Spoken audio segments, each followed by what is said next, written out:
Welcome to the Wellbeing Podcast, where every episode is a step towards a healthier, happier you. Let's grow, thrive, and shine together. Today, we're diving deep into the fascinating world of emotions, specifically how our brains create these powerful experiences. Okay. Helping us navigate this complex landscape is our expert, who's a master at taking dense scientific research and making it understandable and engaging. It's always fascinating to see how the brain, this incredible organ, orchestrates something as intangible as our feelings. In prepping for this deep dive, one of the things that really struck me from your notes is how emotions Yeah. aren't just these fleeting feelings. Mhm. There's a whole biological process happening behind the scenes. It made those moments of intense joy or frustration feel almost scientific. It's a great observation. Emotions are indeed complex responses involving different parts of the brain working together, along with a symphony of neurochemicals. It's like a well-coordinated dance rather than a solo act. Okay, so let's break down the choreography of this emotional dance, shall we? One of your sources highlighted the amygdala as our emotional alarm system constantly scanning for potential threats. Right. You even underlined a passage that compared it to a vigilant security guard? Yes, that's a great analogy. The amygdala acts incredibly fast, processing sensory information and triggering the fight or flight response if it senses danger. Right. Think about that time you mentioned in your notes when you nearly tripped on the stairs. Before you even realized what was happening, your heart was racing, right? Oh, absolutely. That makes so much sense now. So while the amygdala is all about quick reactions, the hippocampus seems to be the memory keeper of our emotions.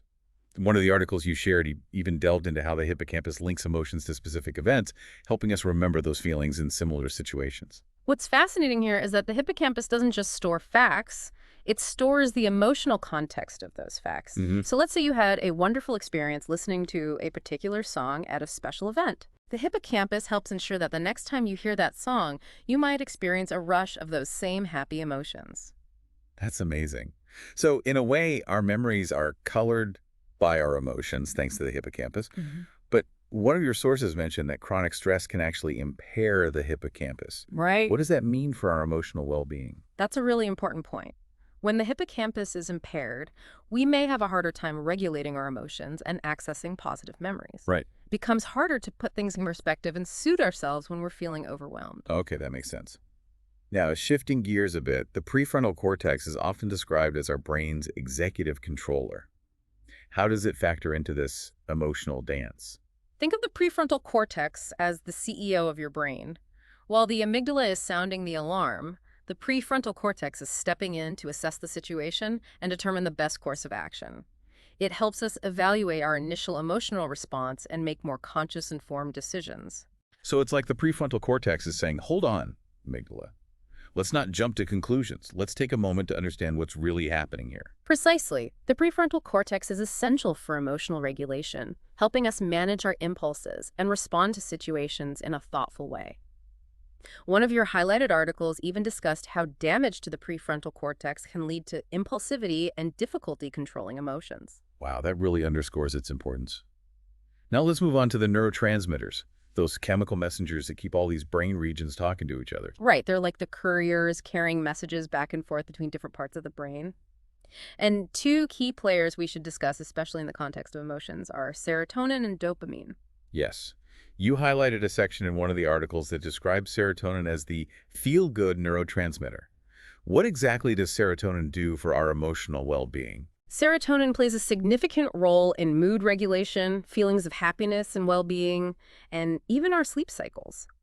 When our serotonin levels are balanced, we tend to feel calmer, more positive, and better able to cope with stress. But when those levels are off, is that when we might see issues like anxiety or depression? Yes.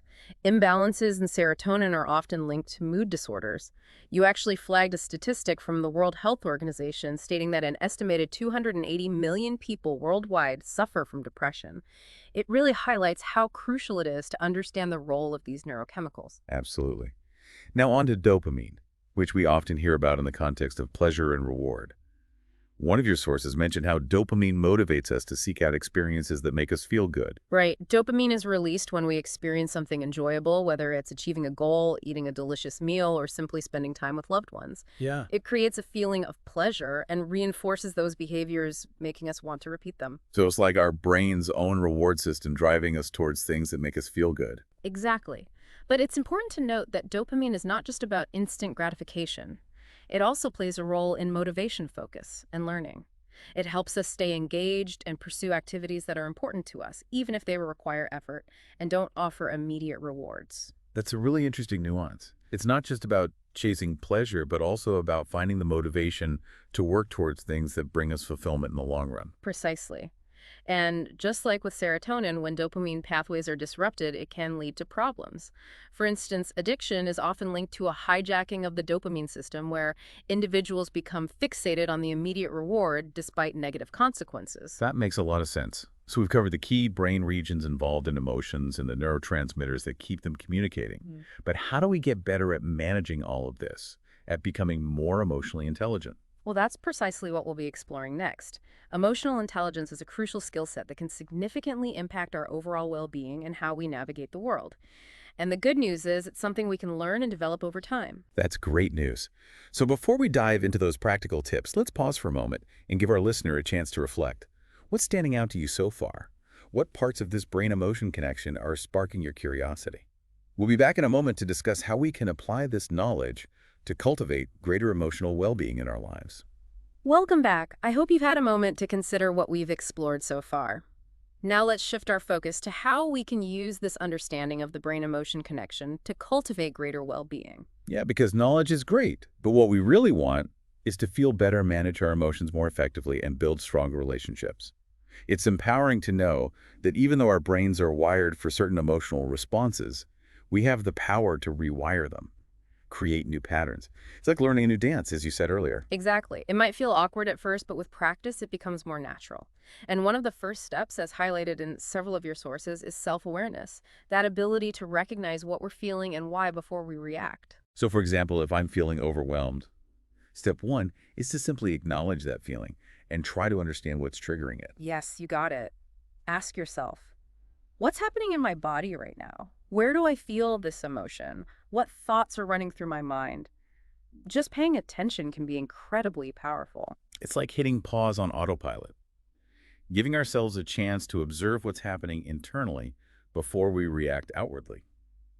A few of your sources mention specific techniques for building this self-awareness, like mindfulness practices and journaling. Those are excellent tools. Mindfulness helps us stay present, observe our thoughts and feelings without judgment, and journaling allows us to explore those thoughts and feelings in more depth. It's like having a conversation with yourself on paper. You also highlighted a study in one of the articles that showed how journaling can actually reduce activity in the amygdala, our emotional alarm system. That's incredible. So as we become more aware of our emotions, what are some practical strategies for actually managing them?